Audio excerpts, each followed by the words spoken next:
Nggak tahu. Penjaluk itu renarna soalnya. Jadi kalau ngono. Ini kita kurang.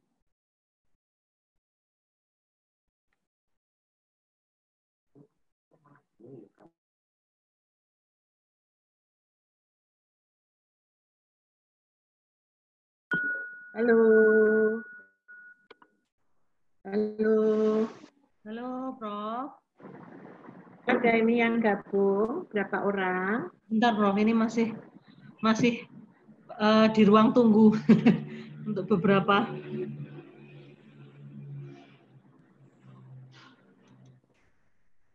Nih. Nah, itu biar supaya bisa saling kenal.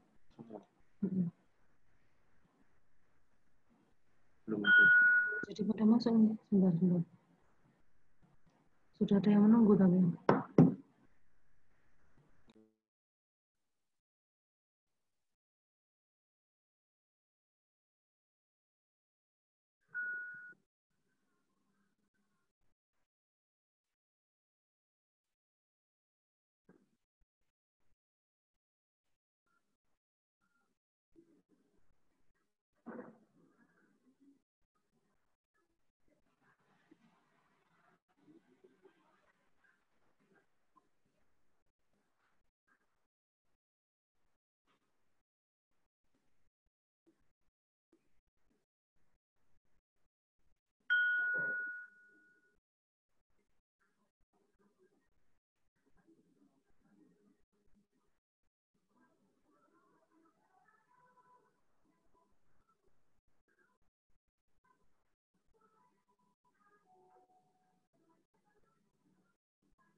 Halo, selamat siang.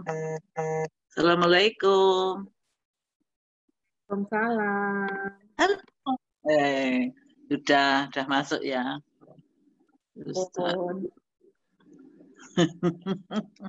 Di mana? Di rumah? Rumah. Ini iya, Mbak. Backgroundnya Tahir. Iya. Ini nanti Pak Itop tuh jam 2 kan harus sudah leave. Jadi jam 1 langsung Pak Itop, nggak usah pakai bla bla bla. Terus langsung sampai selesai jam 2. Kalau masih kurang, banyak yang tanya, nanti Rebu yang akan datang kita ditambah. Gitu, ya. Oke, terus kita nanti ada yang masuk, Prof. Ibu Sri Budiwati sudah ada yang masuk. Oh, ji. Mbak, nanti kita habis Pak Itop jam 2, kita mau meeting sebentar supaya official ya betul. Resmi semua udah ikut. Supaya nanti tidak, kok saya nggak tahu, kita nggak tahu gitu. Terus segera saja ditayangkan yang anniversary 20 years yang 1 dan 2 gitu. Profnya kan ketuanya sama Pak Ajit. Nanti paling saya mengundang penjenengan sing menjelaskan penjenengan ngendika wae kalau sudah dibahas sih. Gitu. Ini di announce. Mas Azid ya, sudah ngasto yang kedua kok Prof Yati. Mas Azid sudah mempersiapkan. Nanti dipunaturi menyampaikan Mas Azid. Sebagai sekjen ya. Sekjen. Aku sing nang laptop kok urung mlebu. Ustaz tes komputer. Dokter Itop sampun rawuh menika, Prof. Oh, rawuh nggih, lain-lainnya monggo. Terima kasih, Prof. Apa kabar? Ayo, Mbak. Apa kabar, Prof? Mbak Nita, sing nang laptop kok ora? Mbak Nita, sing nang laptop ora?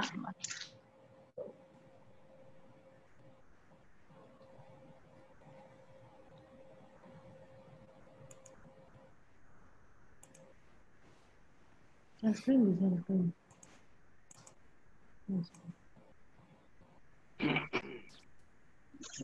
ini ya malah hilang.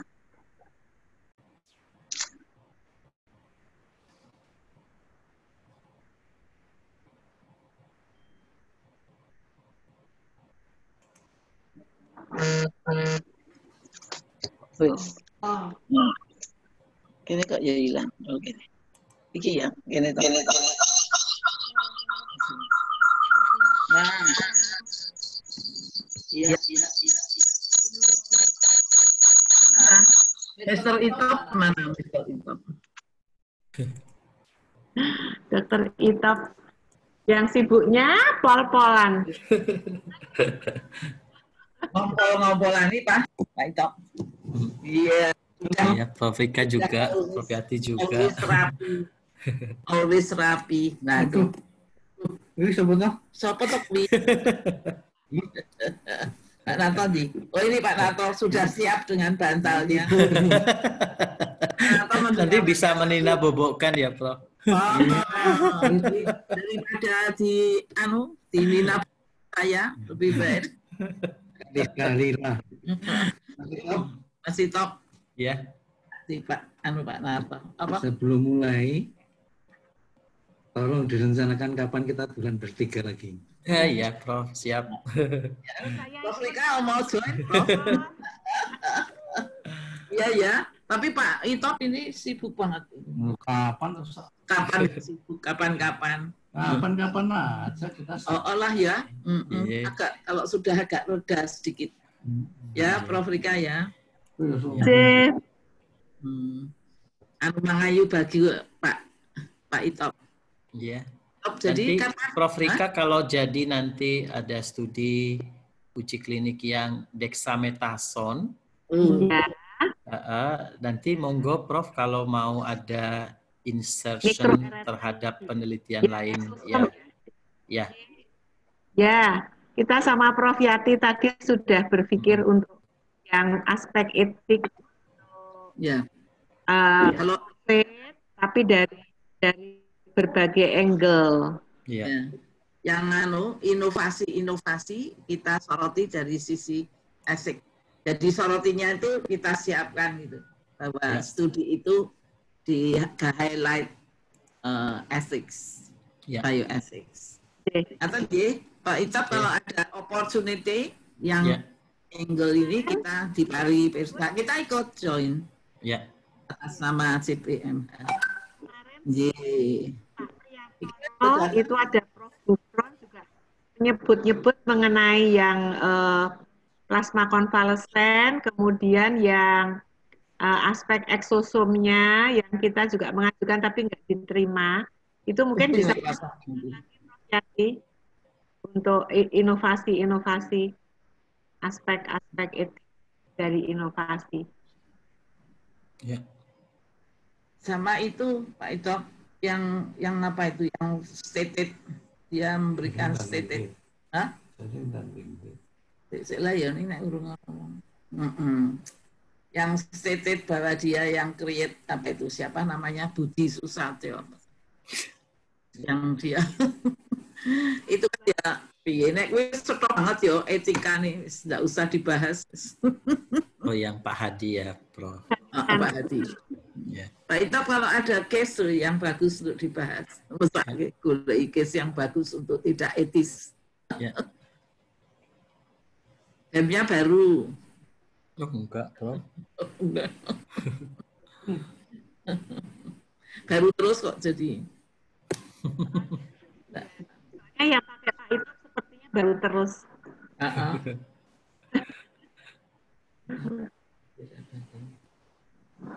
Sudah ada yang masuk, Mbak? Cek, Mbak.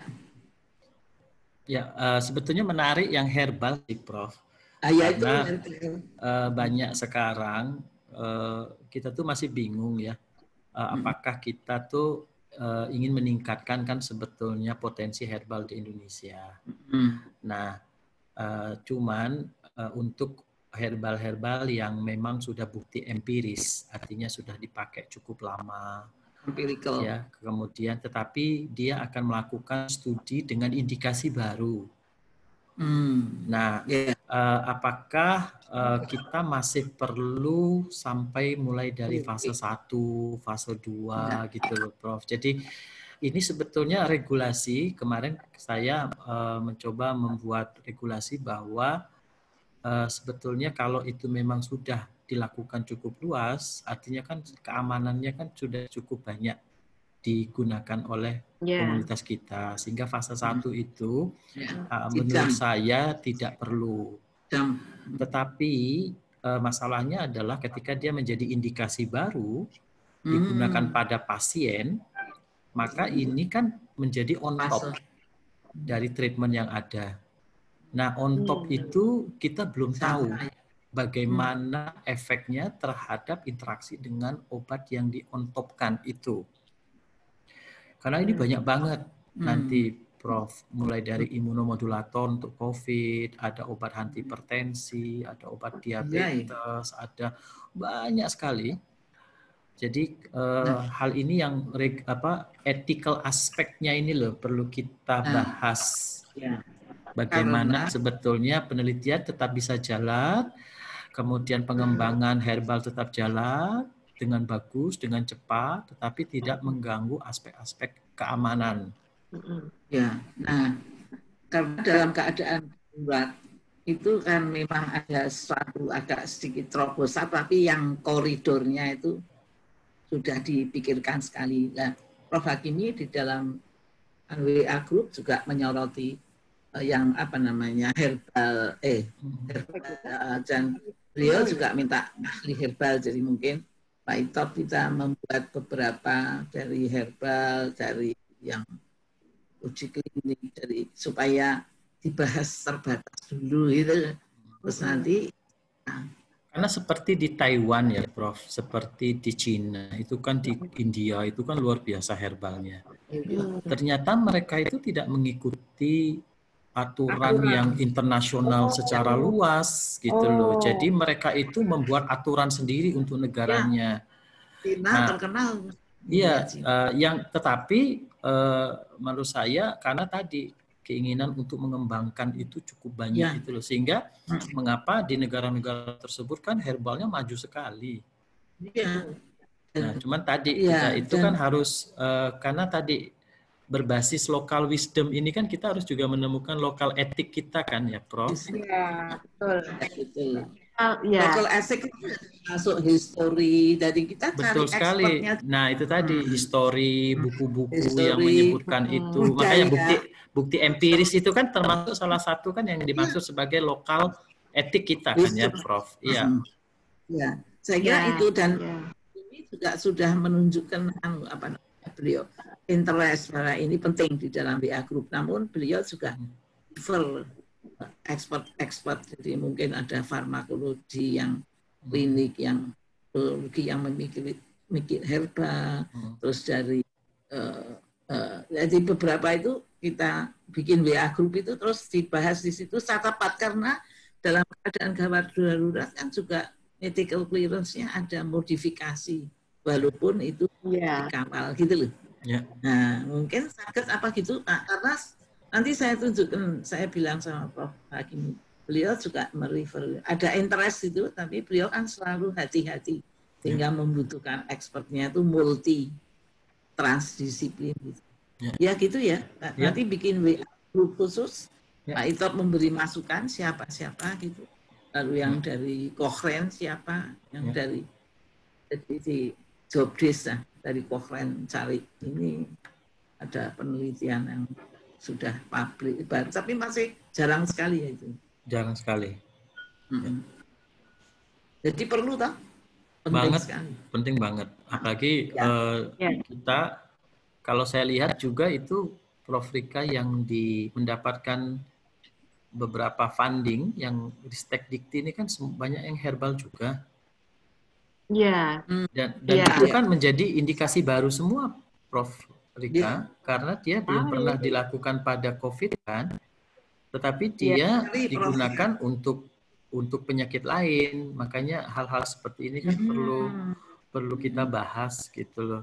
Paling tidak dari safety-nya sudah tercoba. Safety-nya, cuman kan masalahnya obat yang diberikan kan on top lagi dengan obat COVID. Nah, kita nggak tahu nih safety-nya pada COVID, efeknya pada respiratory gitu kan kita nggak pernah tahu.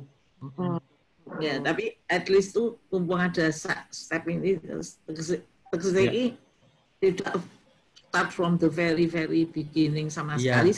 Betul sekali. Satu itu, kedua kita dalam keadaan gawat darurat di mana komite ethical clearance itu diharapkan bisa ikut mengawal gitu. Ya toh? Riki piye Mas? Monggo. Ya, monggo saya mulai ya, Prof.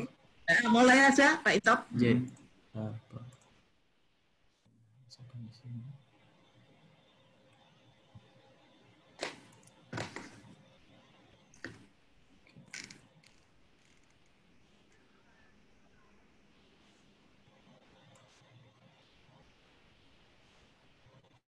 Monggo.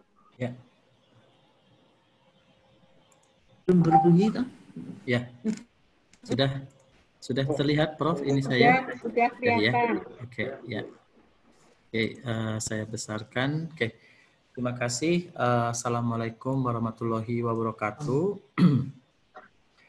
Waalaikumsalam warahmatullahi wabarakatuh. Selamat siang, salam sejahtera buat kita semua dan salam sehat selalu kepada semua guru-guru saya yang ada di sini, kemudian juga teman-teman sejawat semua, dan terima kasih atas undangannya untuk sharing mengenai plasma konvalesen pada COVID-19 dan mengenai ethical perspektifnya. Nah, memang kalau untuk bisa sampai ke ethical perspektif, saya kira saya juga akan memberikan sedikit mengenai bagaimana scientific ya yang ada pada plasma konvalesen, kenapa plasma konvalesen itu kita gunakan. Dan di sini juga ada Prof. Rika, Prof. Sofia Mubarika yang sangat ahli di bidang imunologi. Ya, nanti mungkin beberapa hal terkait imunologi bisa kita diskusikan bersama dengan Prof. Rika. Jadi Bapak Ibu, kalau kita lihat mengenai COVID-19 di Indonesia, ini datanya saya ambil kemarin sore. Jadi tanggal 4 Agustus kita lihat di sana bahwa seluruh daerah di Indonesia itu sudah berwarna orange, artinya sudah ada kasus terkonfirmasi, di mana yang berwarna biru itu atau ungu itu adalah yang terjadi transmisi lokal. Kita lihat di Jawa itu sudah terjadi transmisi lokal, kasusnya memang menurut data terakhir adalah 113.000 positif dengan 5.000 kematian. Kemudian tetapi yang suspek ini cukup banyak, ada 77.000. Jadi kalau kita jumlahkan antara suspek dengan kasus konfirmasi ini mencapai hampir 400.000 sudah. Jadi dan ini sepertinya belum ada terlihat terjadi penurunan. Dan juga belum terlihat kita mempunyai kurvanya itu menunjukkan tanda-tanda penurunan, sehingga ini akan menjadi suatu proses yang cukup lama menurut saya di Indonesia kalau melihat epidemiologinya yang sudah 6 bulan mungkin ya seperti ini. Kemudian kita lihat bagaimana kasusnya di Jawa. Kenapa? Karena tadi kasusnya paling banyak itu ada di Jawa. Kita lihat kembali lagi kurvanya itu semuanya masih menaik. Ya, DKI Jakarta, Jawa Timur, Jawa Tengah ya. Kalau kita lihat bahkan DIY yang kita berharap tadi landai, tetapi minggu terakhir itu meningkat ya, 2 minggu terakhir mulai dari akhir Juli sampai awal Agustus ini. Dan Jawa Barat itu sebetulnya terlihat landai, sebetulnya tidak, karena itu hanya ininya saja, skalanya saja, tetapi memang kenapa? Karena terjadi lonjakan tinggi sekali. Dalam satu hari kasus positifnya 1.000 ya, mungkin pernah mendengar adanya klaster dari sekolah di sana ya, sekolah militer yang terkena kasus positifnya cukup banyak. Artinya kembali lagi kita belum bisa menurunkan kasus tersebut. Nah, tetapi ini barusan saya dapat juga dari etik juga di Jakarta yang mengatakan bahwa impact dari COVID-19 pandemik ini ternyata jauh lebih besar ya terhadap global health. Jadi bagaimana sebetulnya bisa meningkatkan kematian akibat tuberkulosis, HIV, bahkan juga malaria karena dia komorbiditas pada kasus-kasus tersebut yang ternyata cukup tinggi. Kemudian juga maternal dan child health. Dan dengan terjadinya penurunan vaksinasi, terutama vaksin program, maka ada resiko 80 juta anak seluruh dunia beresiko untuk terjadinya penyakit yang harusnya bisa dicegah oleh rutin imunisasi tadi. Yang terjadi penurunan cukup banyak hampir seluruh dunia terkait dengan program vaksin. Dan juga kanker, karena banyak sekali pasien kanker itu disrupted pengobatannya, bahkan pernah ada laporan 42 negara itu terjadi penurunan pasien kanker, tapi ternyata bukan penurunan kasus, tetapi penurunan orang untuk datang ke rumah sakit. Kemudian reproductive health juga sama dan juga meningkatkan global resesi akan mengakibatkan poverty hampir seluruh dunia, yang ini akan menjadi suatu global resesi terparah sejak Perang Dunia Kedua. Jadi mungkin kita juga melihat bahwa ada impact COVID yang akan jauh lebih besar yang sedang mungkin di hadapan kita ini semuanya. Kemudian COVID sendiri mungkin semua sudah tahu ini bentuknya, sebetulnya cantik tetapi bahayanya luar biasa. Memang kadang-kadang yang cantik itu bahaya ya, Prof. Ya, ya bentuknya cantik gitu. Kemudian dia corona ya karena dia mempunyai spike protein di situ, kemudian ada envelope di dalamnya. Kemudian ada protein matrik yang kita tahu memang ada nukleoprotein yang di dalamnya ada virus RNA-nya. Dan disinilah spike protein ini yang kemudian banyak sekali nanti menjadi targeted terapi ya. Artinya itu menjadi target beberapa terapi untuk bisa menghambat spike protein ini untuk binding ke sel. Ya, kita lihat di sini ada reseptor binding domain ya di dalam COVID-19 ini yang kemudian dicegah untuk bisa berikatan dengan reseptor pada sel. Kemudian secara patogenesis ya tadi di mana coronavirus ini atau SARS-CoV-2 ini dia akan berikatan ya atau binding dengan reseptor ACE2. Nah, ACE2 ini memang ternyata diketemukan di paru, di liver, di kidney, serta di sirkulasi. Jadi dia juga ada dalam bentuk bebas ya di sirkulasi. Kemudian berikatan, misalnya di sini di lung, kemudian terjadi menginfeksi di sini, kemudian atau di intestinal, kemudian disinilah kemudian terjadi proses ya di mana dikeluarkannya mungkin secara detail, saya tidak mendetailkan di sini, tetapi akan terjadi rilis chemokine dan sitokin yang kemudian mengaktifasi sel imun. Ya, kemudian dari sini dikeluarkanlah mediator-mediator seperti interleukin, ya, TNF, kemudian dan sebagainya, yang itu kemudian bisa membuat resolusi atau justru memperberat, ya, yang kemudian mungkin dikenal seperti cytokine storm, di mana terjadinya proses tingginya faktor atau parameter atau substansi dari inflamasi itu sehingga mengakibatkan justru pasien jatuh ke dalam shock, kemudian acute respiratory disease syndrome dan seterusnya. Jadi ini secara umum patogenesisnya. Dan kemudian kita lihat di sini bahwa banyak sekali sekarang teori-teori bermunculan, ya, semua sedang mencari apa yang menjadi the best terapi untuk COVID ini.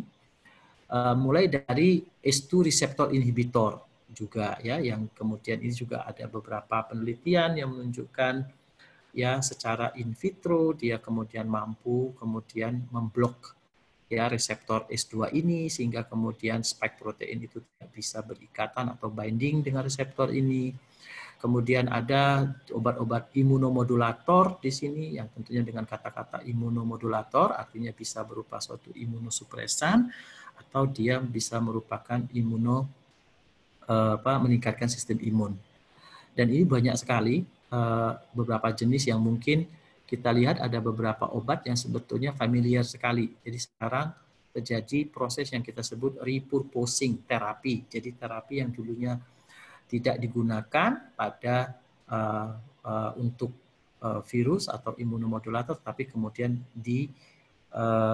secara teori ingin dibuktikan ya dalam suatu proses uji klinik untuk melihat tersebut.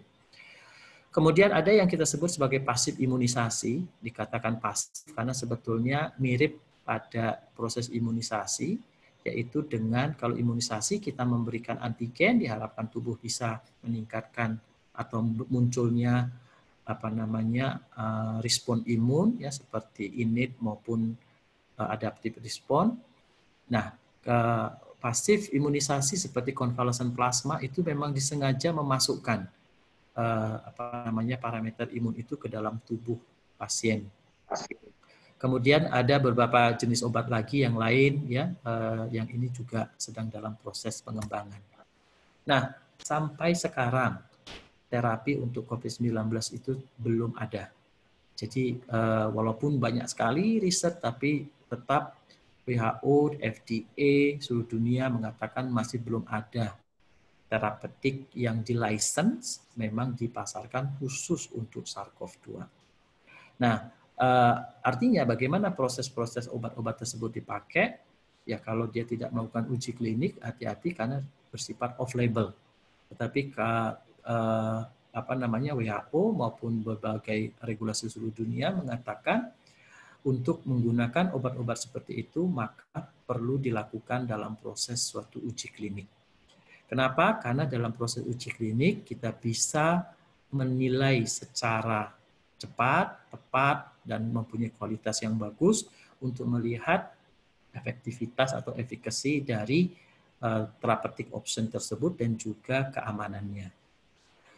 Nah, kembali lagi seperti di NIH juga FDA mengatakan ya bahwa dari summary rekomendasinya tidak ada FDA meng-approve satu obat pun sampai sekarang. Ya, ini terakhir 24 Juli mengatakan seperti itu untuk COVID-19.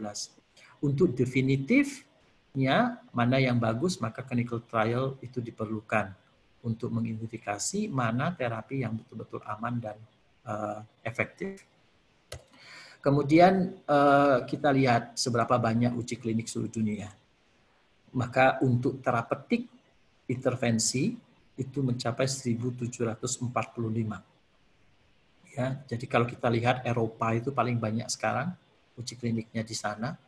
Ya, sedangkan di Amerika, maupun Asia itu tidak begitu banyak. Ini untuk seluruh jenis, baik itu kombinasi maupun monoterapi. Dan kalau kita lihat dari segi fasenya, maka fase 2 sekarang paling banyak dan fase 3. Jadi banyak sekali yang kemudian masuk fase 3. Kenapa kok kita nggak pernah mendengar fase 1-nya tadi? Ya karena tadi seperti kita diskusi di awal bahwa obat-obat ini umumnya banyak sudah dipakai gitu.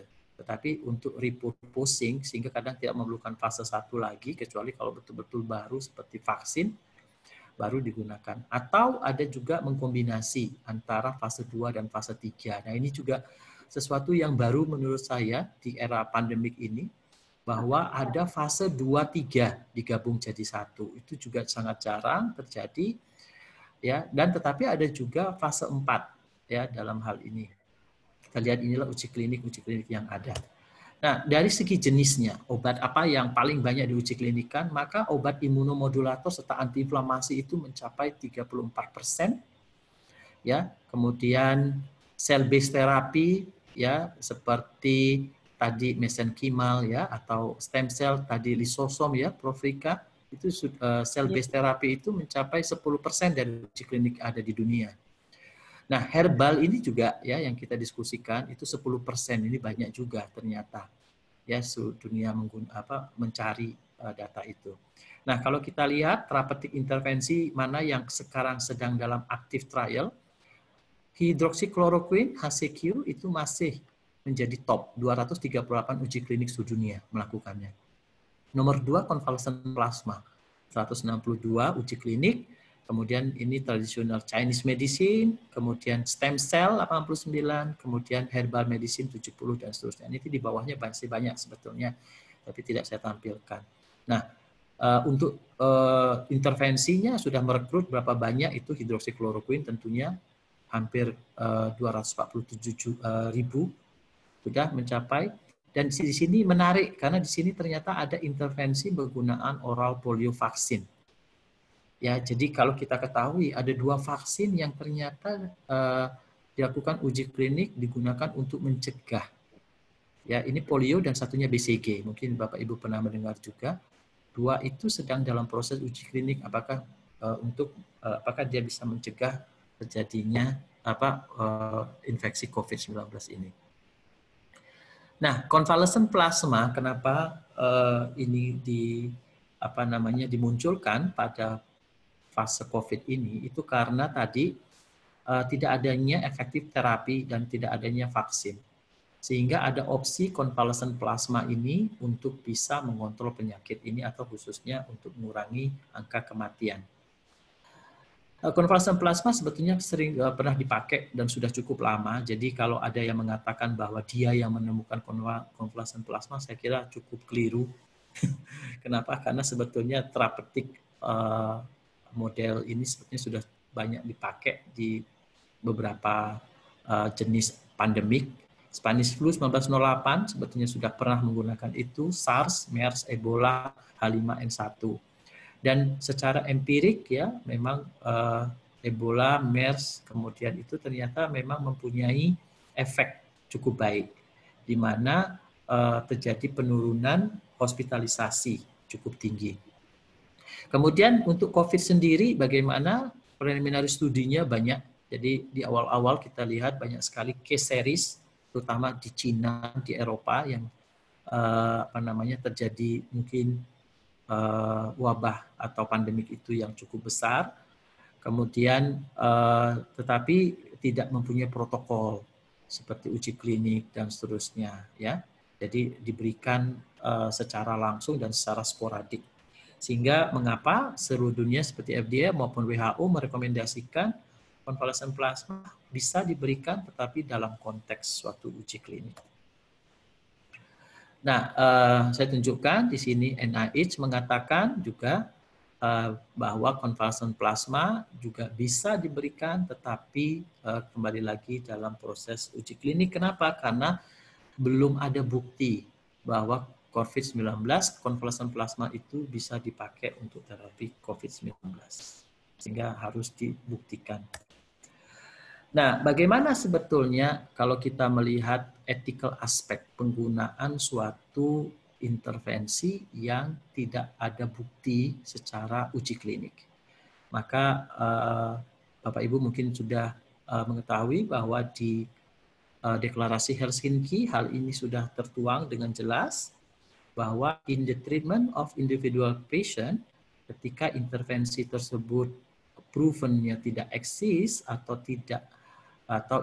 intervensi itu diketahui tidak efektif, maka physician ya harus mencari suatu advice dari expert, kemudian menggunakan informed consent ya pada pasien untuk menggunakan tersebut dan hanya digunakan dengan judgment precision yang hanya digunakan untuk bisa men-saving life atau bisa mengurangi suffering di sini. Dan disebutkan lagi, intervensi ini harus dilakukan sebagai objek suatu penelitian, didesain untuk bisa dievaluasi keamanan dan efikasinya. Jadi jelas sebetulnya kalau kita menggunakan suatu intervensi yang unproven di clinical practice, maka harus dalam proses uji klinik. Kemudian inilah mengapa kemudian kita melakukan studi ini ya di Indonesia.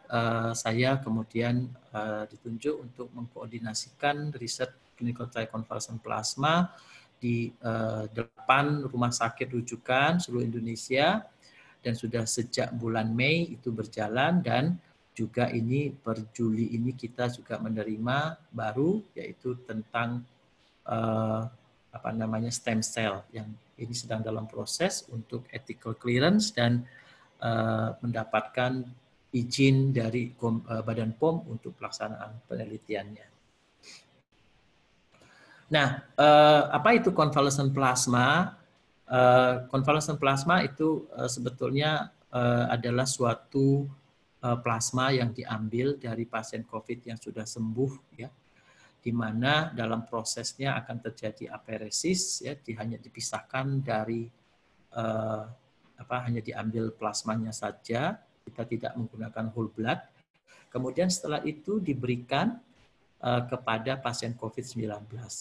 Nah, tentunya diharapkan di sini bahwa ada antibodi di sini yang kita sebut sebagai neutralizing antibody yang kemudian bisa menetralkan nanti virus yang ada di dalam tubuh pasien tersebut. Dan ini tidak mudah pemberiannya. Kenapa? Karena tadi pasien itu harus matching, baik matching terhadap golongan darahnya, tetapi juga bahwa donor ini sama seperti proses transfusi yang biasa, dia harus melalui screening yang ketat, terutama untuk screening yang infeksi atau penyakit infeksi yang bisa ditularkan melalui proses transfusi. Sehingga ini yang kemudian tidak bisa mudah untuk dikerjakan karena harus dilakukan pada fasilitas-fasilitas yang mempunyai atau yang mampu melakukan proses screening dan mampu melakukan proses aferesis. Kemudian yang kedua adalah bahwa harus ada bukti bahwa donor itu memang mempunyai antibodi yang baik yang bisa kemudian diberikan kepada resipien. Karena ternyata nanti ada beberapa slide bahwa ternyata tidak semua pasien yang sudah sembuh dari COVID itu ternyata mempunyai antibodi yang cukup untuk bisa dikatakan protektif atau bisa kemudian mempunyai efek untuk bisa menyembuhkan atau menjadi suatu memberikan imun pada pasien COVID-19. Nah, ini mekanisme possible mekanisme dari plasma convalescent itu.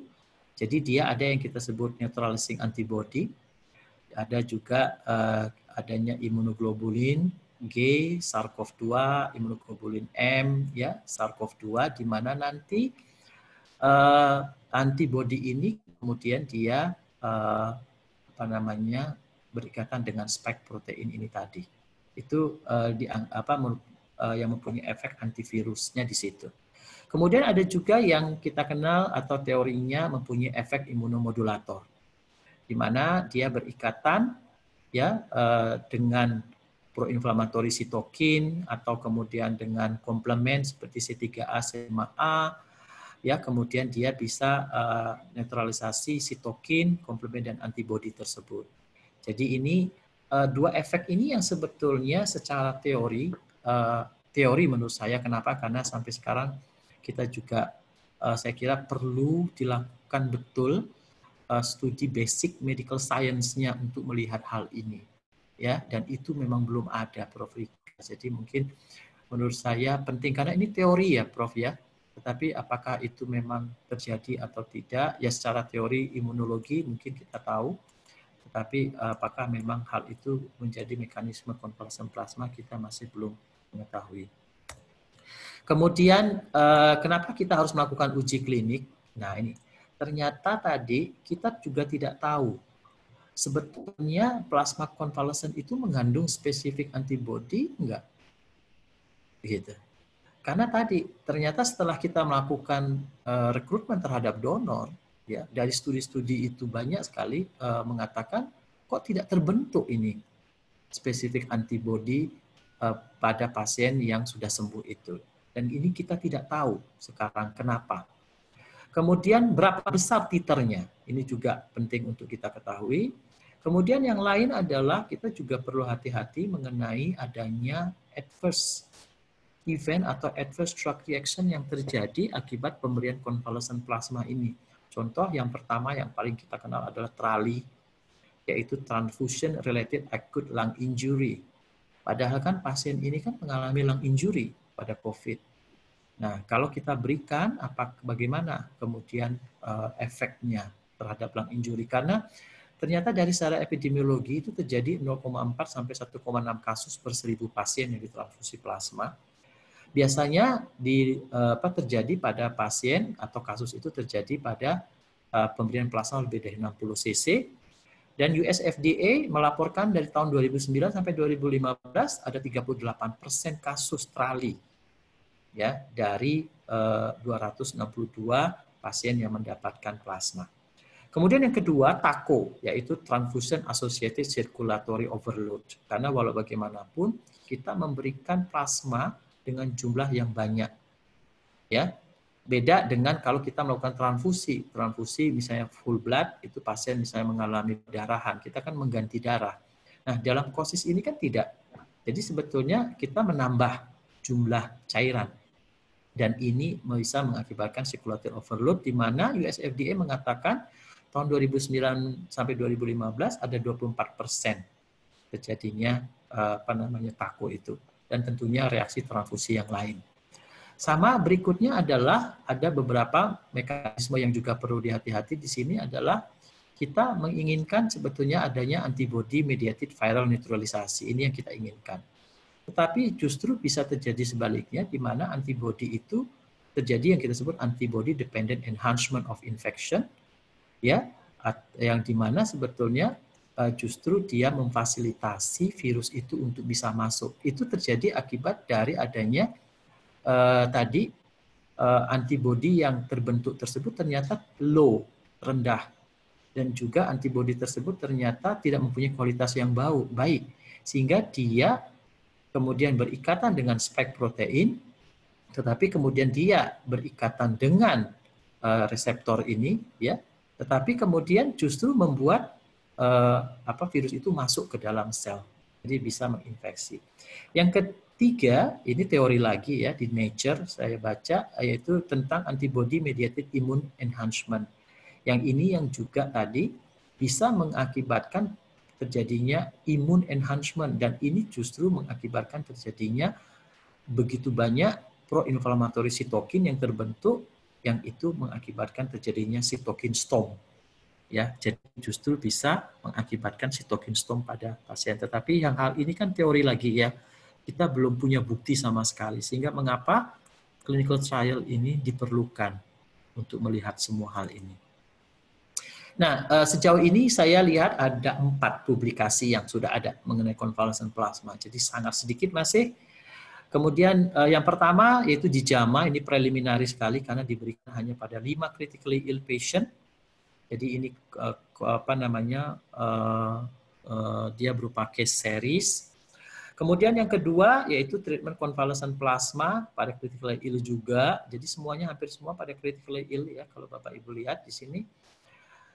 Kemudian ini juga case series, tetapi ada 2 yang kemudian effectiveness convalescent plasma ini juga case series, jadi masih belum bisa menjadi bukti yang baik. Nah, kemudian ada 1 yaitu tentang randomized control trial yang sudah ada. Ini tentang improvement dan pada pasien yang severe dan life threatening di sini. Tapi kita lihat nanti datanya seperti apa. Kemudian yang terbaru adalah ini Dutch trial. Jadi ini mungkin yang Bapak Ibu pernah dengar bahwa ada suatu studi di Belanda di mana kemudian studi ini akhirnya stop sementara.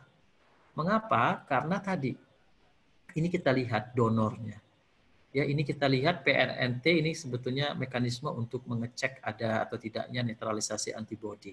Maka kita lihat, ternyata donor itu tidak semua mempunyai antibodi yang tadi. Padahal dia sudah sembuh, ternyata tidak terbentuk atau kualitasnya sangat rendah. Ya, jumlahnya, kuantitinya. Sehingga donor yang diseleksi pada pasien ini itu hanya yang tinggi saja. Jadi 60% disebutkan dalam studi itu donor itu hanya mempunyai antibodi yang kurang dari 1/320. Dan ini bisa mengakibatkan bahwa donor yang diberikan atau plasma yang diberikan ke pasien itu sebetulnya tidak cukup besar untuk bisa mengobati tadi. Dan ini dihipotesiskan mungkin karena pasien-pasien yang menjadi donor ini adalah kasus-kasus yang ringan. Maka ada pertanyaan di sini yang Bapak Ibu mungkin kita bisa meneliti lebih lanjut. Apakah betul pasien dengan menderita COVID yang lebih berat itu mempunyai respon antibodi yang jauh lebih baik? Nah, ini kita belum tahu juga ya. Jadi betul-betul COVID-19 ini menimbulkan banyak sekali pertanyaan dan teori-teori dulu itu ternyata banyak tidak berlaku lagi di COVID-19 ini. Nah, ini yang tadi randomized control trial yang sudah selesai penelitiannya. Ya, kita lihat di sini ternyata outcome yang dilihat adalah waktu untuk mencapai improvement ternyata tidak berbeda signifikan antara kelompok konvalesen dengan kelompok kontrol. Kemudian ketika dilihat perbaikan klinisnya hari ke-7, 14, 28, ternyata kedua kelompok juga tidak signifikan. Kemudian ketika dilihat waktu untuk discharge pada 28 hari hospitalisasi juga tidak signifikan, ya, dan seterusnya, dan mortality juga tidak signifikan, ya, tetapi kembali lagi uji klinik ini pasiennya juga sangat sedikit. Jadi 52 dan 51 kembali lagi dengan dalam proses penelitian ini disebutkan limitasinya bahwa powernya tidak kurang cukup untuk bisa membuktikan efektivitas dari plasma konvalesen itu. Nah, saya kira itu terkait plasma konvalesen dan saya ingin membahas mengenai bagaimana ethical aspek yang juga muncul selama kami melakukan proses penelitian ini. Yang pertama kita lihat terkait donor, dalam hal ini otonomi, ya, di mana ini juga proses untuk mencari donor itu ternyata tidak mudah sama sekali. Kenapa? Karena pertama donor itu tidak banyak yang berkeinginan untuk memberikan donor, bisa dipahami. Kenapa? Karena kadang-kadang mereka itu hospitalisasi, mungkin trauma di rumah sakit selama berhari-hari. Kemudian setelah keluar, baru seminggu, 2 minggu, mereka diminta untuk kembali ke rumah sakit untuk di-screening untuk bisa jadi donor. Itu mereka sangat kesulitan ya untuk bisa bersedia. Sehingga memang karena proses voluntary, tetap kita meminta willingness dari mereka untuk mendonasikan ini. Tetapi kita tidak bisa menekan ataupun meminta secara paksa karena kita tetap harus menjaga otonomi voluntarily dari setiap donor. Yang kedua adalah proses informed consent. Jadi informed consent ini juga perlu dijelaskan apa benefitnya ya bagi orang lain yang diberikan dan benefitnya bagi dia, dan juga kita ketahui bahwa ada resiko juga plasmafaresis itu. Mengambil donor darah yang mungkin banyak 400 sampai 500 cc, prosesnya juga ada resiko mungkin efek samping dan sebagainya. Jadi konsen sangat dibutuhkan dalam proses ini. Kemudian juga perlu diberitahu ke donor bahwa sebelum mereka akan lakukan screening. Nah, dalam proses screening ini bisa saja bahwa darah mereka itu nggak fit karena mungkin ada faktor lain yang ternyata dia terinfeksi hepatitis misalnya, yang itu kemudian tidak bisa digunakan. Kemudian yang lain adalah ethical aspect, yaitu untuk proses eksploitasi ini.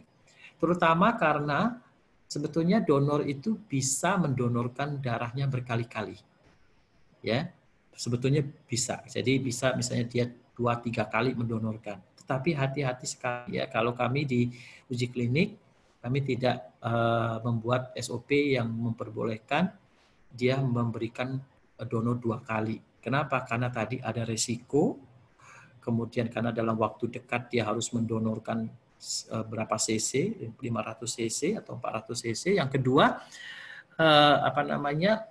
menghindari tadi eksploitasi ya akibat dari proses pemberian donor ini. Kemudian yang lain adalah confidentiality. Kenapa confidentiality?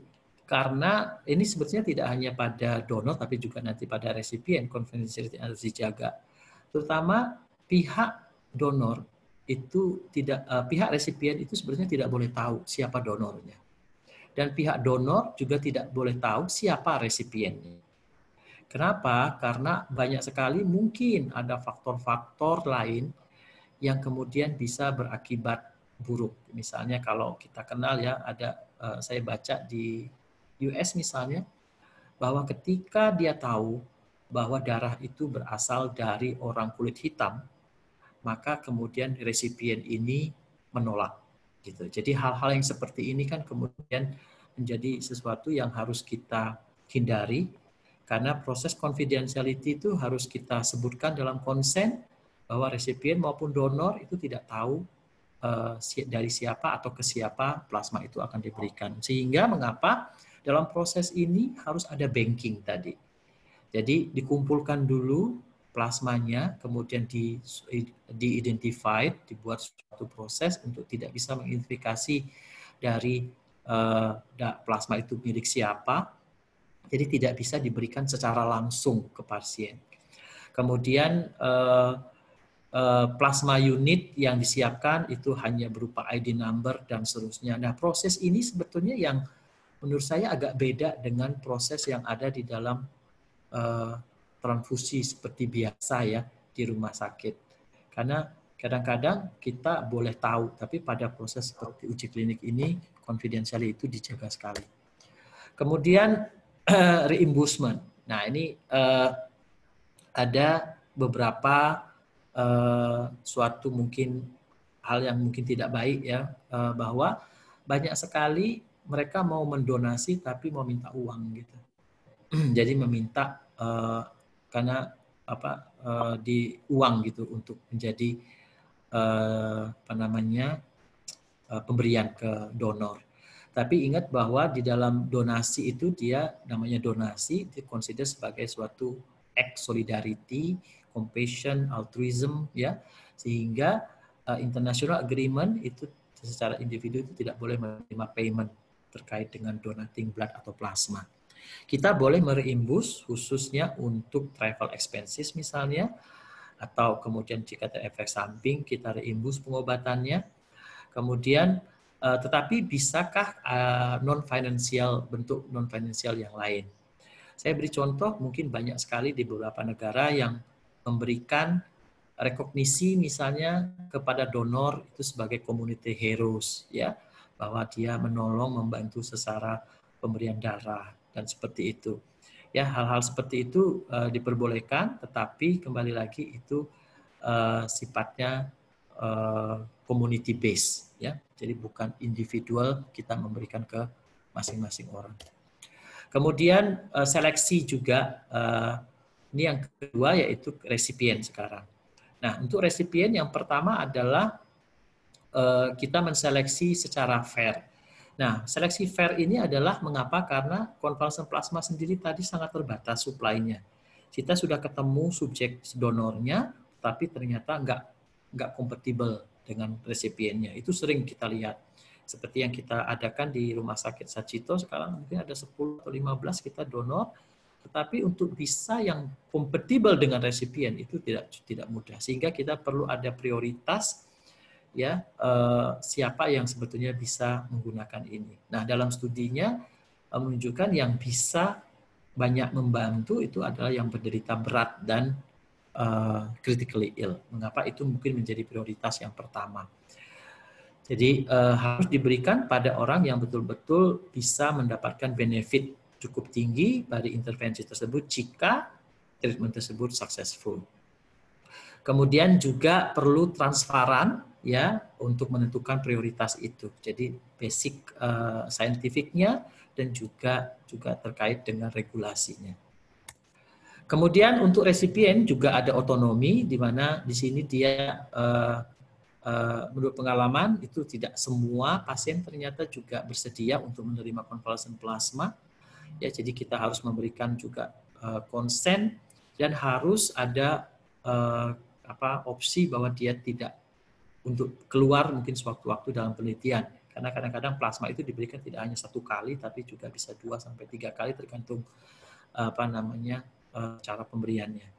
Kemudian juga banyak sekali pada pasien COVID-19 ini dia adalah pasien-pasien yang severe dan critically ill, sehingga sebetulnya secara medis dia tidak mempunyai kapasitas untuk melakukan konsen. Maka ini perlu diperhatikan siapa yang harus melakukan konsen nantinya. Kemudian juga perlu dalam proses konsen diberitahu bahwa efikasi dan safety dari komplasen plasma untuk COVID-19 itu masih belum diketahui. Jadi tidak boleh oversell, karena memang kita tidak tahu bahwa kenapa ini uji klinik, karena kita tidak tahu apa efeknya. Kemudian bahwa adanya penggunaan misalnya medical record-nya, kemudian atau darahnya akan diambil, dikoleksi untuk penelitian itu dan mungkin disimpan untuk penelitian lain, itu perlu ada konsen. Kemudian perlu inovatif approach dalam konsen khususnya pada masa pandemi COVID-19, karena jangan sampai konsen ini justru berbahaya bagi pemberi atau bagi petugas medis yang melakukannya. Ya, ini perlu satu inovasi, apakah menggunakan online dan sebagainya, sehingga sangat sedikit misalnya interaksi antara pasien dengan peneliti atau health workers-nya. Nah, yang berikutnya adalah untuk resipien ada suatu etik juga yang perlu kita lihat, itu bagaimana kita maintaining positive risk benefit ratio, di mana pada secara imperatif ya bahwa COVID-19 pasien itu mempunyai risiko yang sudah sangat tinggi, sehingga kita harus meminimalkan risiko-risiko dari proses penelitian ini. Sehingga kalau kita perlu betul-betul menseleksi donor yang tepat, kemudian betul-betul memastikan tidak ada tanda-tanda infeksi lagi, ya, sehingga jangan sampai kemudian kita mengatakan, oh diberikan saja, nggak apa-apa, nanti itu diperiksa kemudian tidak. Jadi betul-betul harus strict bahwa donor yang diberikan atau plasma yang diberikan itu baik. Ya, protokolnya harus betul-betul baik, jangan sampai kita menambah transmisi penyakit. Dan yang berikutnya yang kita sebut sebagai hemovigilance, yaitu pharmacovigilance dalam memonitor efek samping, kemudian melakukan risk management plan terkait dengan efek samping yang mungkin terjadi dalam proses transfusi ini. Nah, yang lain adalah confidentiality, sama seperti tadi bahwa data biologic sample ya itu harus konfidensial, dan semua dokumen yang bisa mengidentifikasi resipien itu harus hanya bisa diakses oleh orang-orang yang melakukan penelitian atau bekerja di rumah sakit saja.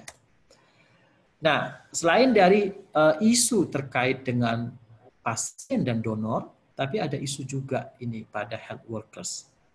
Kenapa? Health workers itu dia menghandling blood sample yang juga mempunyai risiko, sehingga perlu SOP yang sangat ketat ya bagaimana handling dari sampel tersebut.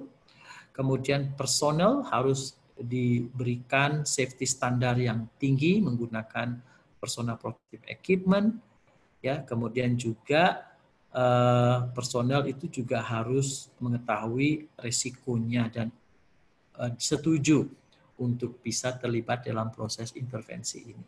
Jadi konsen ya, ada beberapa daerah atau beberapa negara yang juga melakukan konsen pada health workers yang akan ikut dalam penelitian.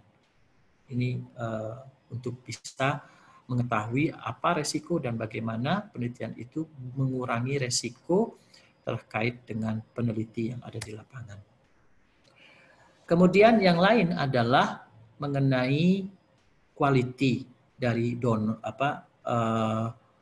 plasmanya. Nah, kita ketahui bahwa untuk bisa membuat suatu plasma, maka dibutuhkan suatu fasilitas yang kita sebut sebagai fasilitas CPOB, cara pembuatan obat yang baik, atau GMP, Good Manufacturing Practice. Nah, ini yang jadi masalah. Kenapa? Karena hampir semua rumah sakit di Indonesia, unit transfusi darahnya itu tidak mempunyai sertifikat CPOB atau tidak mempunyai sertifikat Good Manufacturing Practice. Inilah yang disoroti oleh Sanguinis, ya, Fox Sanguinis itu ya, J. Epstein dalam studinya mengatakan bahwa ini bagaimana mengenai quality dan safety dari convalescent plasma di negara-negara low middle income country. Karena diketahui bahwa tidak mempunyai fasilitas tersebut.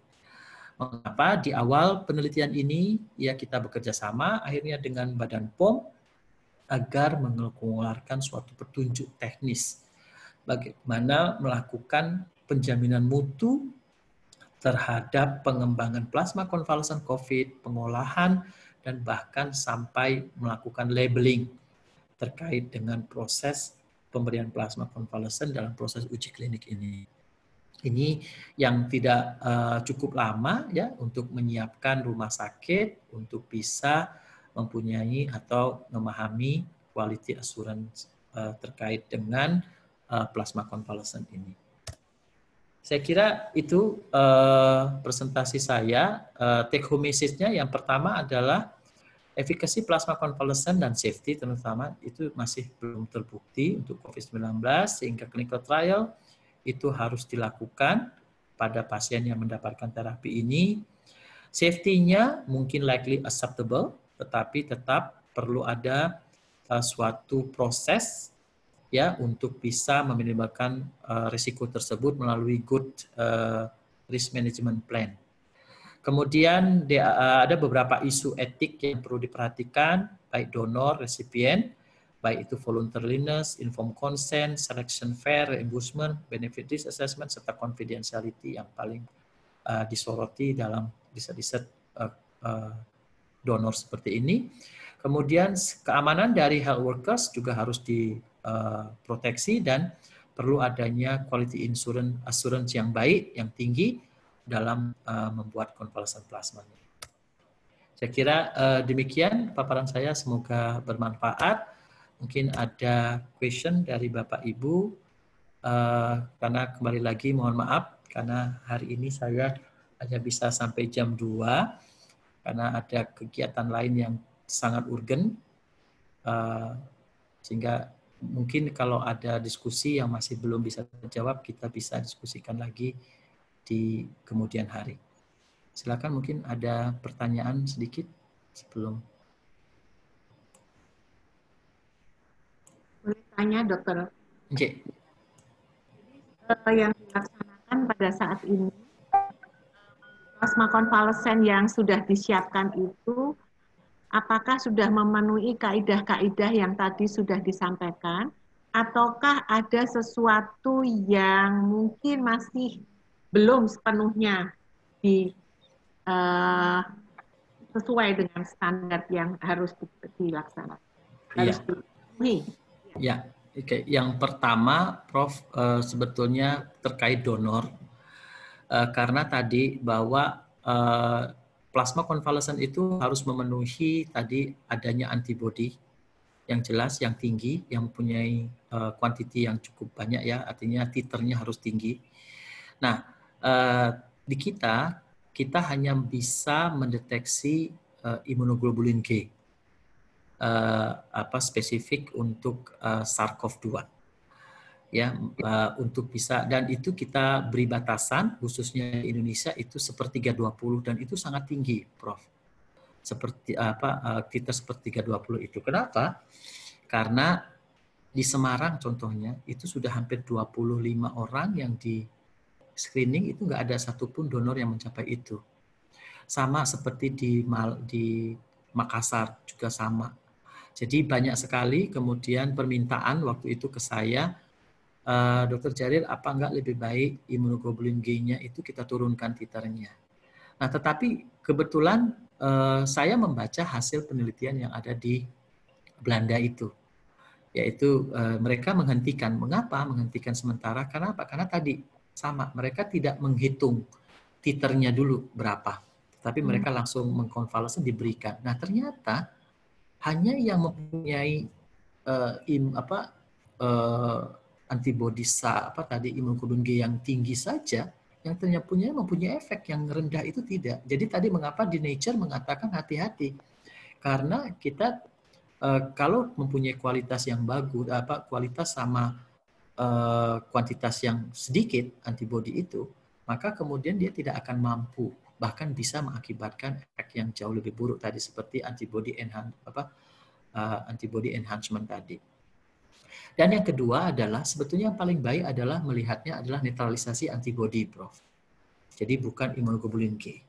Nah, cuman masalahnya adalah untuk bisa melakukan mendeteksi adanya titer netralisasi antibodi, itu dibutuhkan kita harus melakukan yang kita sebut sebagai kultur dari virus. Dan itu hanya bisa dilakukan pada laboratorium yang mempunyai BSL-3. Betul. Dan itu yang kita nggak punya. Tetapi ini artinya lackingnya itu di situ. Jadi yang kita berikan ini kita nggak tahu, Prof, netralisasi antibodinya itu berapa. Tetapi semua donor itu kita kumpulkan sekarang. Yang sebagai kita simpan, kemudian darahnya kita simpan karena kita akan bersama-sama melakukan pemeriksaannya di Eijkman. Jadi nanti baik donor maupun resipien netralisasi antibodinya itu akan kita kirim, kita kumpulkan dan kita periksa di Eijkman karena yang mempunyai fasilitas BSL-3. Nah, tetapi nanti ini akan ada keluaran baru sebetulnya berapa banyak netralisasi antibodi yang terbentuk titernya, dan kita akan menghubungkan antara tingginya titer tersebut dengan efektivitas dari plasma tersebut. Itu lackingnya di situ, Prof. Rika. Sementara ini yang sudah dilakukan, berapa persen keberhasilannya? Ya, untuk kita belum lihat karena ini jumlahnya keberhasilan itu tentunya pasien tidak meninggal. Nah, kalau misalnya di beberapa rumah sakit yang sudah ada 10 itu meninggal 1, yang lain juga sama 8 meninggal 1. Tetapi apakah dia kemudian memang mempercepat kesembuhan, clinical improvement baik atau tidak, ini kan harus kita bandingkan dengan kelompok kontrol, Prof. Dan ini masih kita ini terus sampai sekarang. Datanya masih masuk terus gitu. Kita lihat lagi kontrolnya, kita lihat lagi ininya dan seterusnya. Jadi kita belum bisa melihat karena jumlah yang diberikan juga masih nggak banyak, Prof. Belum mencapai 20 total dari seluruh Indonesia. Kenapa? Kesulitannya tadi donornya, Prof, yang susah. Karena tadi donornya harus tinggi, itu tidak mudah mencarinya. Ya. Terima kasih, bagus sekali, Dr. Jarir. Terima kasih, Prof.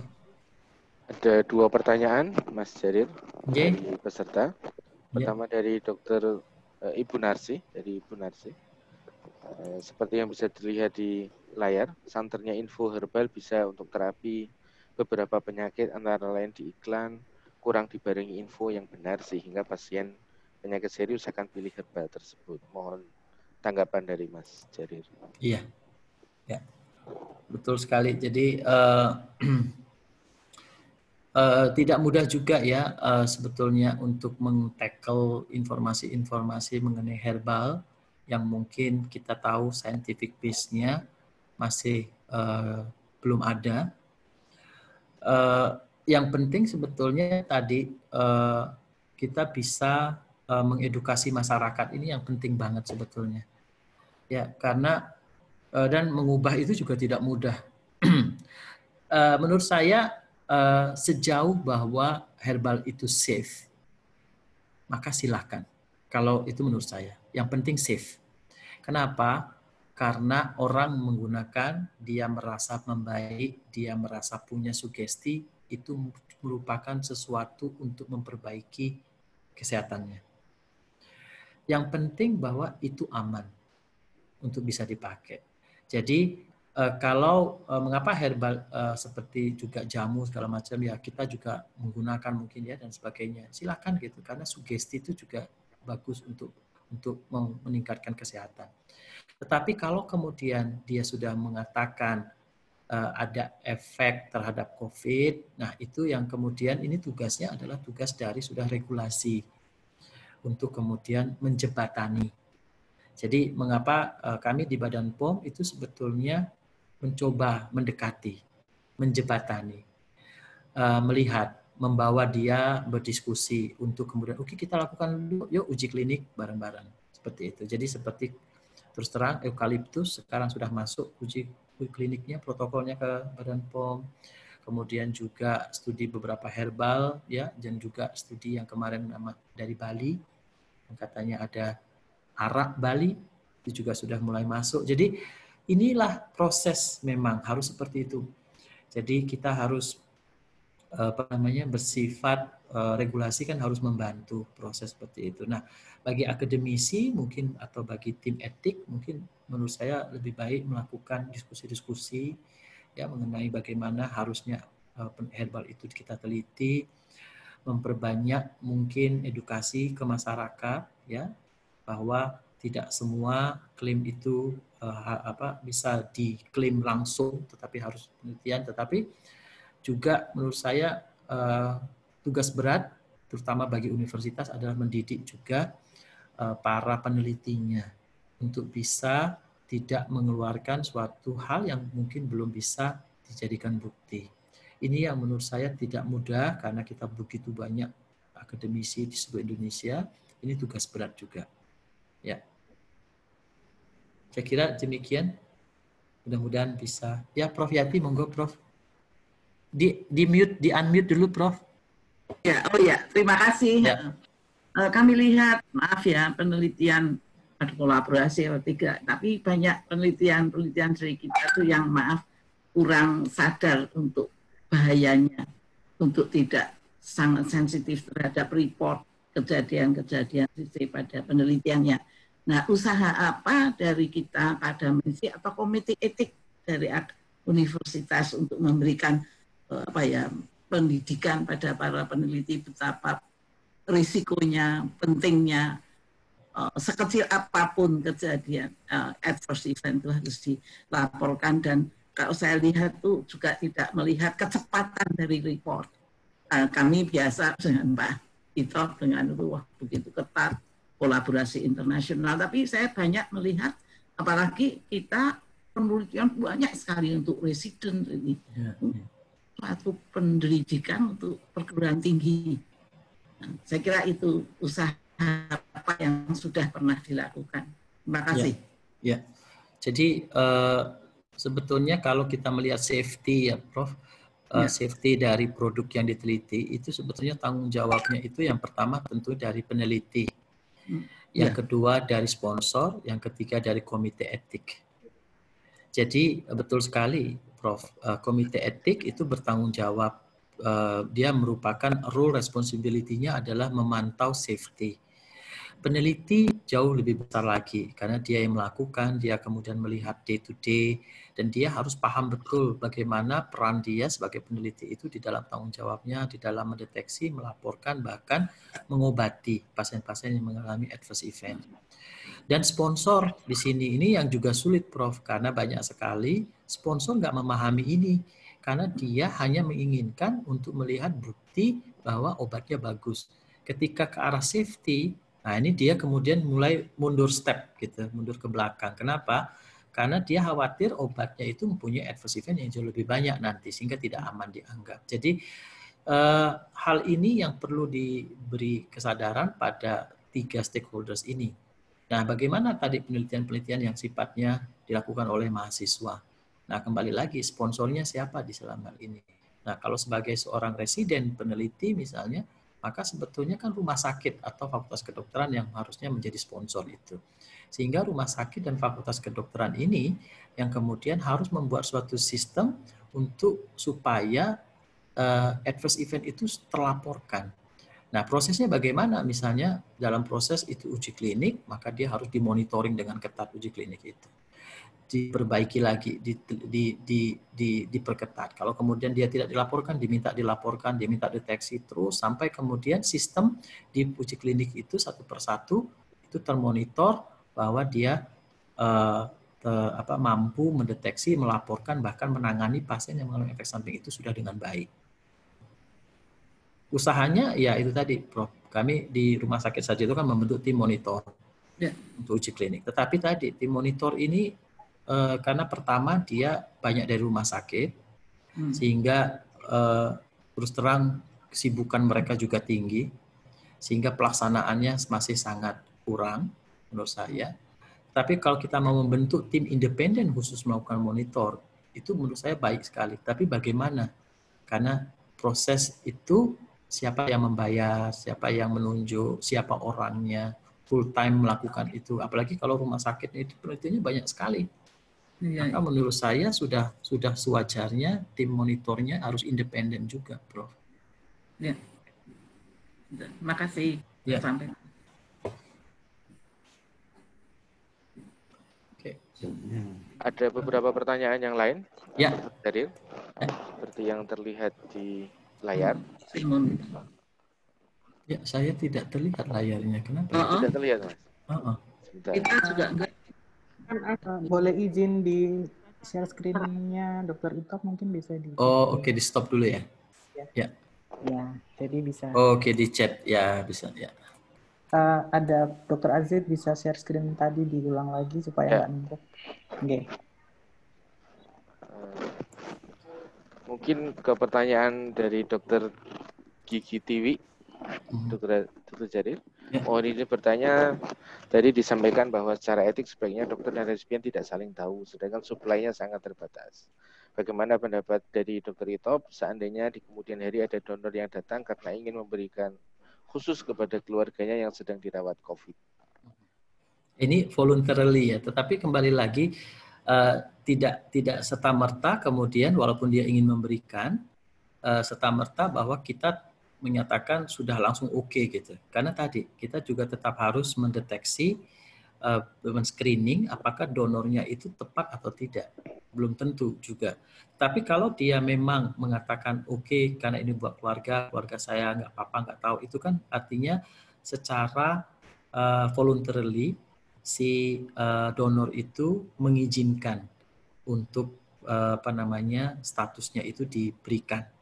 Gitu ya, itu menurut saya tidak ada masalah karena itu merupakan kehendak dari si donor sendiri. Tetapi dalam proses itu kan banyak di dalam uji klinik kita kan tidak seperti itu, gitu. Kenapa seperti itu? Karena dalam proses yang sekarang juga sedang dilakukan di dalam penelitiannya Litbangkes ya, contohnya, ini kan prosesnya randomisasi. Pasien itu kemudian diberikan donor resipien itu dicek, kemudian apakah kemudian dia fit dengan donor. Tetapi setelah itu kan ada randomisasi. Ternyata dalam proses randomisasi dia mendapatkan kontrol, artinya dia tidak mendapatkan plasma konvalesen, maka juga tidak jadi. Sehingga yang sering terjadi adalah menurut saya yang kita sebut sebagai penggunaan plasma konvalesen di luar dari uji klinik. Jadi contoh di beberapa rumah sakit mungkin melakukan itu. Jadi tidak melakukan uji klinik, tetapi dia melakukan sebagai proses terapi. Itu tadi yang saya katakan, ya kalau dalam aturan misalnya bahwa itu harus uji klinik, tetapi tetap saja di dalam World Medical Association itu mengatakan bahwa untuk proses yang unproven seperti ini itu judgement dari si dokter itu sendiri, apakah mau memberikan itu atau tidak. Mungkin gitu, Mbak Tiwi. Masih ada dua pertanyaan yang lain. Ya. Mas Jarir, dari Bu Siwi. Ya. Apakah kualitas plasma antibodies yang tidak baik itu karena pasiennya tidak severe atau sebetulnya tidak ada antibodi yang terbentuk walaupun dia sudah kena COVID dan sembuh? Ya, betul. Jadi jadi antibodi yang kita belum tahu sampai sekarang, Bu Siwi, karena penelitian kita juga masih mengumpulkan semua itu data donor. Jadi kita kumpulkan data donor itu dalam proses penelitian sejak awal memang kita sudah mau mengumpulkan data donor, berapa lama dia sakit, hospitalisasinya di mana, kemudian kita juga melihat dia waktu itu kasusnya ringan, sedang atau berat gitu ya. Karena sampai sekarang kita belum ada satu artikel pun atau suatu publikasi yang menunjukkan sebetulnya siapa yang mengalami yang mempunyai antibodi yang bagus itu. Tetapi tadi ada hipotesis mengatakan makin berat dia makin antibodinya makin bagus. Itu hipotesis. Ya, tapi apakah betul yang buruk itu merupakan pasien-pasien yang ringan? Ya kita juga nggak tahu. Siapa tahu juga mungkin pasien-pasien yang memang mempunyai faktor risiko yang lain sehingga imun sistemnya tidak baik seperti mungkin malnutrisi atau pasien mempunyai komorbiditas yang lainnya dan seterusnya. Terus terang kita tidak tahu itu dan makanya kita masih mengumpulkan seluruh data mengenai donor ini juga. Mudah-mudahan bisa kita ketahui lebih baik. Oke. Ya. Dari Dr. Desdiani. Ya. Bagaimana 5 kombinasi obat yang di-launching oleh Puslit, UNER, dan BIN untuk pasien COVID? Karena banyak pertanyaan dari masyarakat. Ya, jadi yang pertama kembali lagi kombinasi itu pun harus melalui proses uji klinik. Yang kedua, kita ketahui bahwa kapan uji klinik itu harus dilakukan. Yang pertama, jika ada perubahan dosis. Dan saya lihat waktu di obat-obat kombinasi tersebut, semua dosisnya tidak merupakan dosis standar yang diberikan.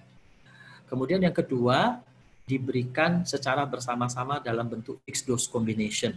Contoh misalnya pada obat TB tuberkulosis, dia menggabungkan jadi satu, kemudian diberikan pada pasien. Itu harus melakukan uji klinik. Kemudian yang ketiga, ada perubahan indikasi.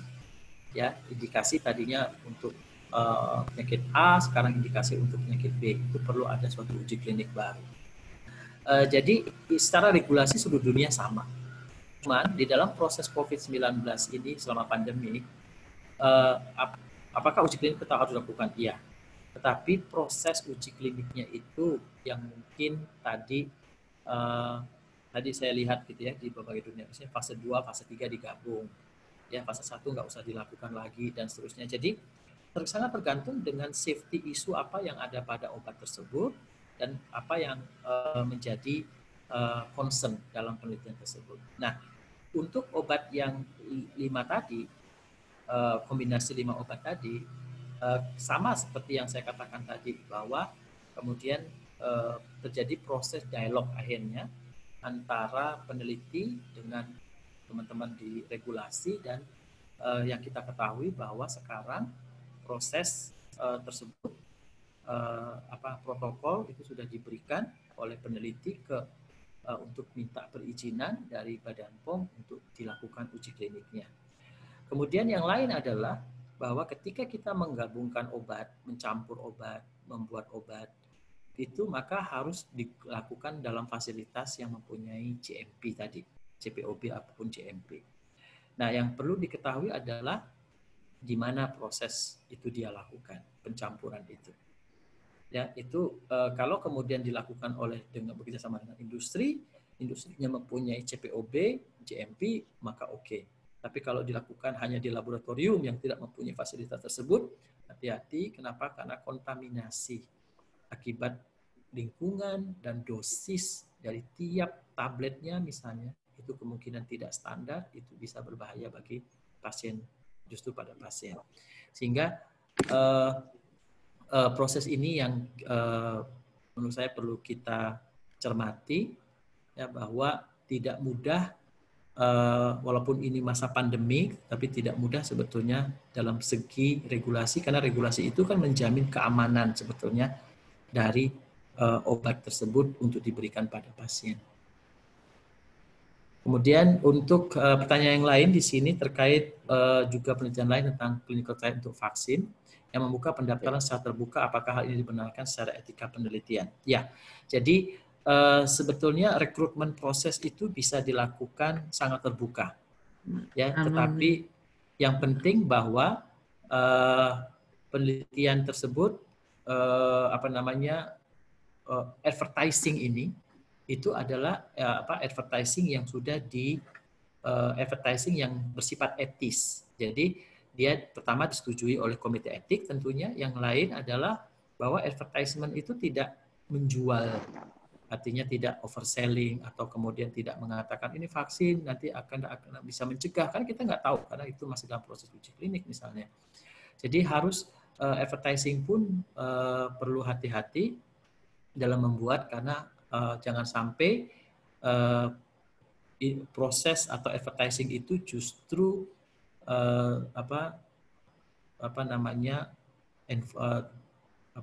iming-iming, mungkin ada iming-iming atau sesuatu yang sebetulnya belum terbukti dan seterusnya. Jadi diperbolehkan, jadi seperti pada donor juga ya, di beberapa negara untuk donor konvalesen plasma ini banyak di advertising-kan ya, bahwa kami membutuhkan donor katanya untuk dibuat plasma konvalesen yang akan diberikan pada pasien yang sakit masih gitu ya. Jadi seperti itu saja ini dalam proses uji klinik atau penelitian, sehingga jika ada yang bersedia yang sudah sembuh dari COVID silakan menghubungi nomor ini. Itu banyak sekali juga, tapi kan kembali lagi sifatnya advertising yang harus sudah disetujui dulu oleh komite etik. Ya. Ya. Terima kasih sekali Mas Heri. Ada sebenarnya masih satu lagi nih Mas. Ya. Sudah hampir 2/4 ini dari Dr. Wika ini di chat bahwa saya membaca postingan berita di website Kemenkes yang menyatakan bahwa penerapan pengobatan menggunakan plasma ini yang direkomendasikan Kemenkes bisa digunakan untuk seluruh Indonesia. Mohon tanggapan dari Dr. Jarir terkait status metode ini dalam tahap uji klinik ataukah sudah menjadi terapi rekomendasi? Ya. Nah, sebetulnya belum menjadi terapi rekomendasi, bahkan di negara manapun belum. Ya, belum. Kembali lagi tadi FDA bahkan WHO mengatakan tidak ada satu obat atau terapi pun yang dinyatakan dia betul-betul efektif, dinyatakan untuk terapi pada COVID-19. Belum ada. Jadi semuanya masih dalam proses uji klinik. Tetapi kembali lagi ada yang kita sebut sebagai emergency use. Ya, ada yang kita sebut di dalam istilah farmakologi compassionate use, di mana kita menggunakan suatu terapi yang itu sebetulnya bukan terapi untuk kondisi itu, tetapi di mata sebagai seorang dokter itu kemudian secara teori itu bisa membantu. Itu yang kita sebut di dalam farmakologi disebut compassionate use. Ya, itu yang kemudian dijadikan sebetulnya oleh banyak dokter menggunakan plasma konvalesen itu tanpa dalam proses uji klinik. Nah, di FDA itu regulasinya itu melakukan suatu proses yang disebut sebagai extended use of plasma convalescent. Jadi mereka membuat suatu bentuk aturan di mana ada banyak obat seperti plasma convalescent itu digunakan menjadi extended use. Jadi artinya dia sementara diperlebar indikasinya juga untuk COVID-19. Nah, di Indonesia seperti apa? Badan POM mengeluarkan yang kita sebut sebagai Emergency Use of Authorization. Jadi disebut EUA, ya. EUA yaitu Emergency Use of Authorization, artinya Badan POM memberikan otorisasi untuk penggunaan hidroksikloroquine, jenis obat-obat antivirus yang sekarang dipakai, remdesivir, favipiravir, termasuk plasma konvalesen dalam hal ini untuk proses emergency. Tetapi kembali lagi banyak yang mengatakan tetap harus konsen, tetap harus melakukan memberikan protokol tetap harus mengidentifikasi subjek yang tepat seperti apa. Karena apa? Karena tadi safety yang paling utama. Jangan kita memberikan pada pasien-pasien yang mungkin berisiko kalau kita memberikan obat itu. Sehingga inilah mengapa lebih baik dalam proses uji klinik. Gitu. Very interesting. Ya. Thank you so much, Mas Jarir. Ya. Prof Rika, Prof Yati, ada pesan-pesan terakhir sebelum kita tutup karena ini sudah 2/4 lebih nih, Prof. Narto ini. Iya. Prof Narto. Jadi, Prof Narto, monggo, Prof. Itu tuh sudah ditulis. Sudah ditulis. Banyak perguruan tinggi di Indonesia, tentu banyak sekali penelitian sejauh mana upaya pemerintah, Ministry of atau Health untuk meningkatkan kualitas tersebut. Yeah. Apakah ada upaya karena menjamurnya perguruan tinggi penelitian? Monggo. Betul. Berjalan sendiri-sendiri. Betul sekali. Jadi sebetulnya pesan saya sudah saya sampaikan kemarin, Prof. Jadi saya kebetulan saya sampaikan ke Kementerian Kesehatan, ke Ristek sebetulnya, Prof, sama ke Badan POM. Karena apa? Saya melihat banyak sekali tadi bahkan membuat protokol ya, Prof. Karena terus terang waktu kemudian kita membahas banyak protokol yang akan kita setujui untuk setujui untuk uji klinik ya, approval untuk uji kliniknya. Itu banyak sekali metodologi misalnya. Kemudian bagaimana membuat protokol, bagaimana memperhitungkan safety, bagaimana kemudian secara baiknya untuk mengukur outcome itu banyak sekali yang masih lacking di situ. Banyak sekali. Sehingga kemarin saya sampaikan apa tidak ada suatu peran dari regulasi itu untuk memberikan training gitu. Atau membuat suatu standarisasi. Bagaimana sih harusnya membuat suatu protokol itu. Agar supaya tadi training atau dengan metode standarisasi itu kan kemudian bisa membuat adanya kualitas lah. Baik itu kan itu baru dokumen ya, Prof ya. Ini dari segi dokumen. Tetapi kan dokumen itu mencerminkan sebetulnya bagaimana pemahaman mereka di dalam proses untuk riset itu. Yang ini saya setuju sekali ya, bahwa perlu menurut saya upaya dari pemerintah untuk meningkatkan kapasitas ya, baik riset maupun dokumentasi bagaimana melakukan riset yang baik itu di seluruh perguruan tinggi di Indonesia. Ini penting sekali. Kenapa? Saya sangat bahagia ya kalau di UGM ya punya guru-guru yang memang mengajarkan kami bagaimana melakukan riset yang benar itu. Tapi kan belum tentu itu ada di tempat lain gitu. Nah, sehingga di UGM ini dengan punya kapasitas yang seperti ini tuh bagaimana sebetulnya kita bisa menularkan ya. Menurut saya menularkan ke universitas lain gitu untuk upaya supaya bersama-sama membangun penelitian yang lebih baik lagi. Saya nggak punya caranya karena tentunya perlu dana yang besar, perlu orang yang banyak ya, perlu juga ya kita sendiri kadang-kadang tidak hanya di luar ya, di dalam sendiri mungkin kita juga masih butuh capacity building yang sangat banyak. Gitu. Ya. Dari Prof Narto, Prof Yati ada final message untuk seri ini?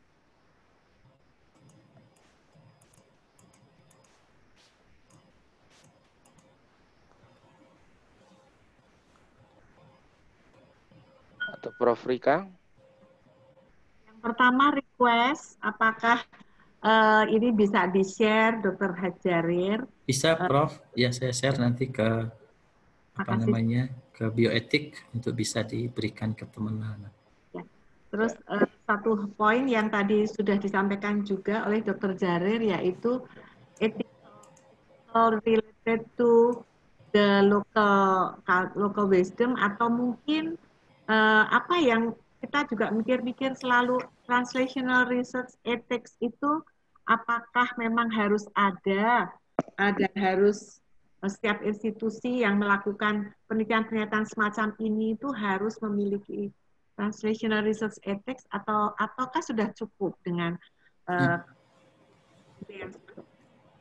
ya, penting banget, Prof. Karena seperti yang saya katakan tadi, pada plasma convalescent ini bahkan basic medical science-nya yang kurang, Prof. Tadi, bagaimana sebetulnya efek mekanisme kerja dari plasma itu ke parameter imun sistem yang mana sebetulnya yang benar itu kita belum tahu. Kemudian mungkin juga tadi bagaimana kita bisa mengetahui pengganti misalnya, Prof, netralisasi antibodi itu apa yang bisa kita ganti di situ untuk bisa mempunyai semacam korelasi dengan titer antibodi netralisasi. Karena kalau kita karena dengan infrastruktur yang sekarang, maka nggak pernah bisa kita akan melakukan pemeriksaan netralisasi antibodi itu. Karena fasilitas BCL3 itu sekarang kan hanya di Eijkman, kemudian di Airlangga, dan satu di Makassar kalau saya dengar. Di tempat lain nggak ada. Nah ini kan perlu, UGM kan baru mau mendirikan itu, Prof. Tapi kan artinya, padahal ini sesuatu penting gitu. Future kalau pandemik itu terjadi lagi misalnya atau pandemik ini mungkin masih panjang, maka kalau bisa menurut saya kita sudah tahu dulu titer antibodi netralisasi sehingga yang kita berikan ini tidak seperti placebo gitu, Prof. Karena dari semua antibodi yang paling penting kan sebetulnya antibodi netralisasi ini untuk bisa dia menetral virus yang ada di dalam tubuh pasien itu. Nah, hal ini menurut saya ini kan kaitannya tadi dengan basic science-nya akhirnya. Sehingga ethical aspeknya sangat penting. Ya, saya masih bertanya-tanya sebetulnya di dalam hati saya. Waktu kemudian kita mau melakukan riset, ya saya bahkan diskusi dengan teman-teman WHO, ethical aspeknya untuk plasma convalescent. Saya mengatakan, apakah etis saya memberikan suatu terapi yang dimana saya tidak tahu kadar netralisasi antibodinya. Yang saya hanya ketahui hanya imunoglobulin G-nya dan saya tetapkan yang tinggi. Dan ternyata seluruh dunia sama. Netralisasi antibodi itu tidak mudah untuk dilakukan. Ya, jadi mereka seperti yang bahkan di Belanda pun mereka tidak meriksa itu, diperiksanya nanti setelah penelitian berjalan gitu. Setelah diberikan, sehingga kemudian tadi kita deteksi bahwa oh ternyata antibodinya banyak yang rendah nih gitu. Kan mengapa kemudian mereka menghentikan itu? Gitu, menghentikan sementara, akhirnya jangan sampai kemudian netralisasi antibodinya nggak dicek lagi gitu, atau antibodi imunoglobulin G-nya nggak dicek. Jadi saya kira penting banget translation research itu ada ethical aspek di sini. Kalau kemudian kita belum bisa terbukti di dalam basic medical science, apakah kemudian kita bisa lanjut ke klinis ini? Nah, ini kan banyak nih herbal sekarang yang sudah langsung lanjut ini. Jadi dia memotong jalan ini, Prof, ke manusia gitu, tanpa kemudian mungkin animal modelnya, in vivo, in vitro-nya itu belum ada.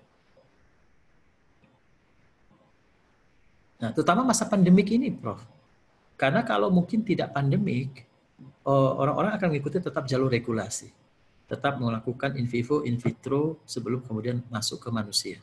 Tetapi dengan pandemik ini, itu pemotongannya banyak sekali gitu. Nah, pemotongan ini kan ada ethical aspek di sini karena tidak ada support preclinical data di sini untuk bisa mensupport uji klinik itu. Nah, translation-nya seperti apa ini, Prof? Yang itu pemikirannya tuh luar biasa susah menurut saya. Karena apa?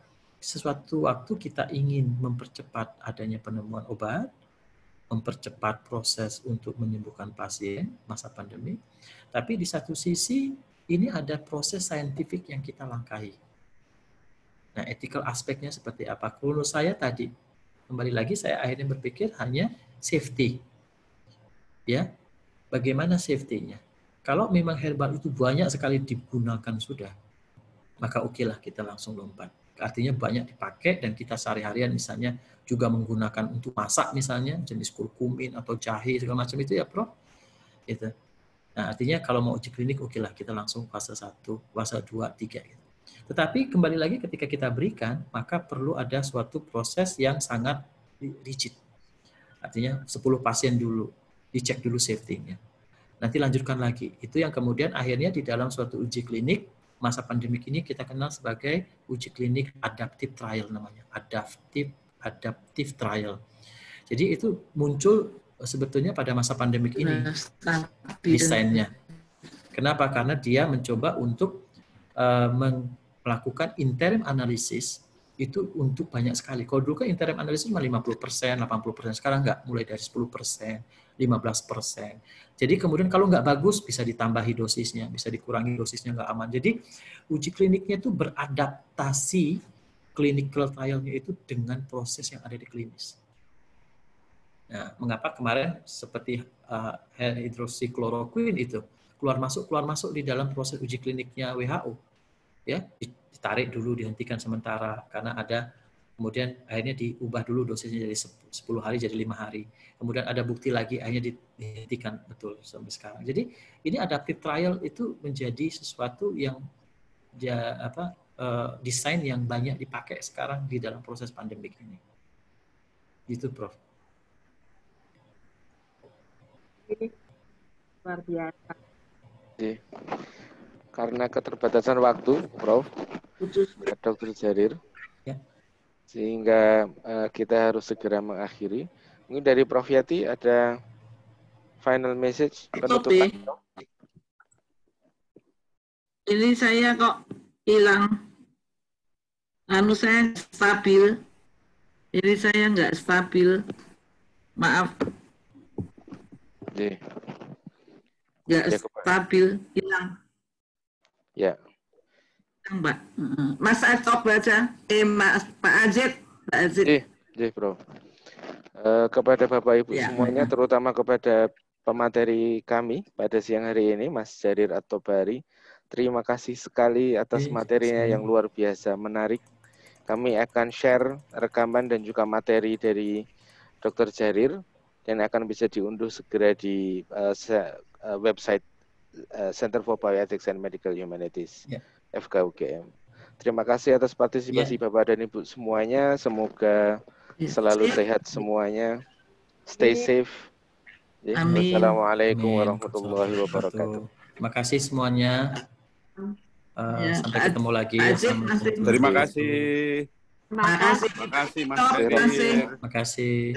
Jarir masih mau memberi lagi karena sekarang tergesa-gesa, jadi ya toh Pak Jarir masih mau memberi lagi karena hari ini beliau dipanggil oleh Menteri. Monggo sukses matur nuwun atas nama.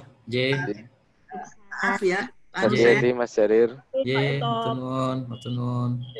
Matur nuwun, terima kasih. Terima kasih Romo. Terima kasih.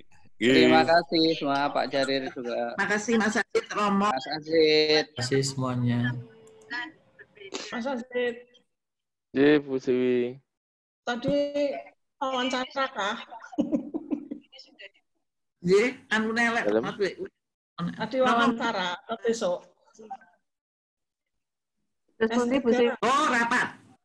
Ya, kita mau sebentar kok, Bu Pak. Mau informasi saja Prof Rika tentang anniversary persiapan teman-teman. Untuk rapatnya, Prof, kita menggunakan link yang lain karena ini masih banyak beberapa yang ada di sini yang bukan dari CPMH. Link sudah dikirimkan oleh Mbak Dewi di WhatsApp group, Prof. Oke, kita ya.